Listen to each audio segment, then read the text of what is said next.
Chandi brother కూడా వేదిక మీద రావాల్సిన కోరి ప్రార్థిస్తున్నాను. చండీ బ్రదర్ అలా జ్ఞానరామయ్య గారు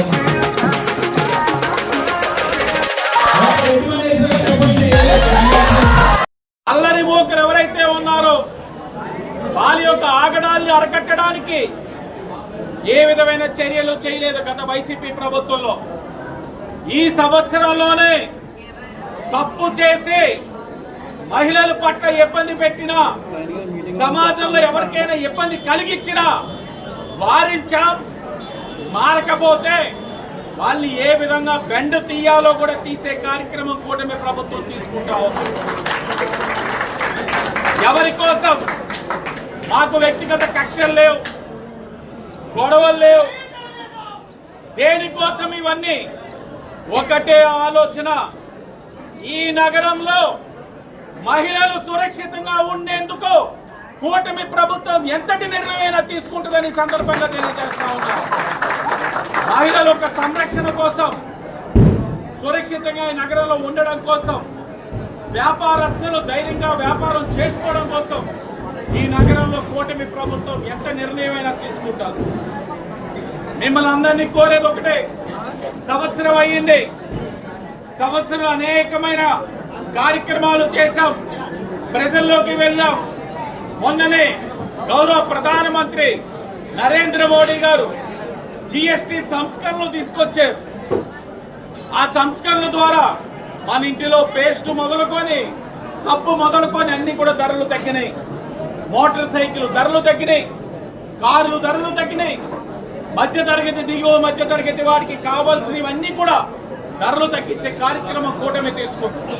అది కూడా ప్రజల్లోకి తీసుకువెళ్దాం, కూటమి ఆలోచనలు తెలియచేద్దాం. అందరూ కూడా కష్టపడండి, కష్టపడిన వారిని గుర్తిస్తాం. అధికారం వచ్చిన తర్వాత మనకి కనబడేవారు వద్దు, పార్టీ కష్టకాలంలో నిలబడ్డ వారిని గుర్తిద్దాం, వాళ్ళని ముందుకు పెడదాం. వాళ్ళెవరన్నది మాకు తెలుసు, వాళ్ళని గుర్తిస్తాం, గౌరవిస్తాం. ఎవరికి ఏ స్థానం కల్పించాలో అన్నీ కూడా చేస్తామని మరొక్కసారి తెలియజేస్తూ, ఓ విధంగా చెప్పాలంటే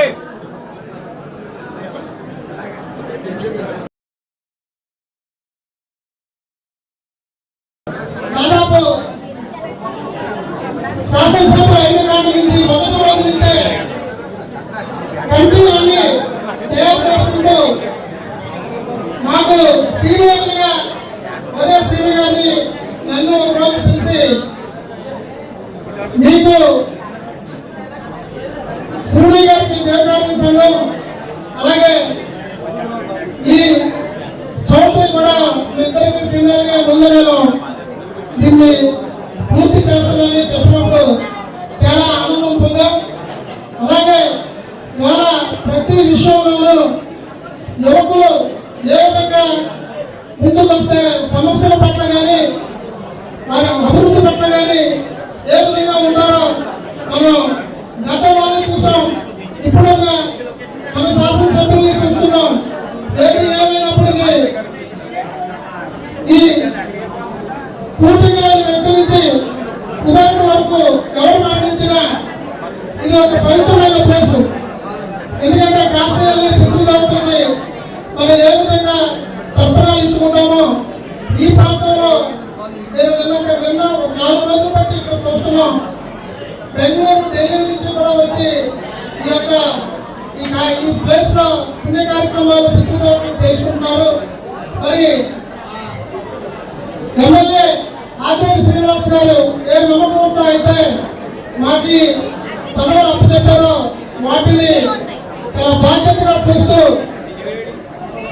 ఆయన ఆశయం ఆయన మైక్లో చెప్పడం కాదు, నెత్తి వెంకగా ఇక్కడ ఉన్న సరస్వతి పుత్రులకి చాలా మందికి మేము చెప్పాం, దీన్ని పక్షాలు చేస్తారు, మంచి రూపంలో వస్తుందని.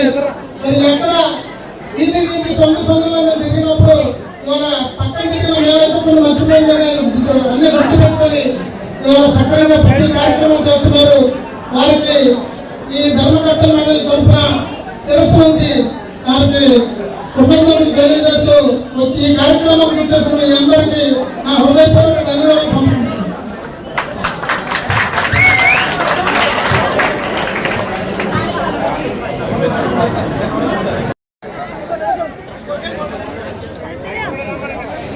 అదే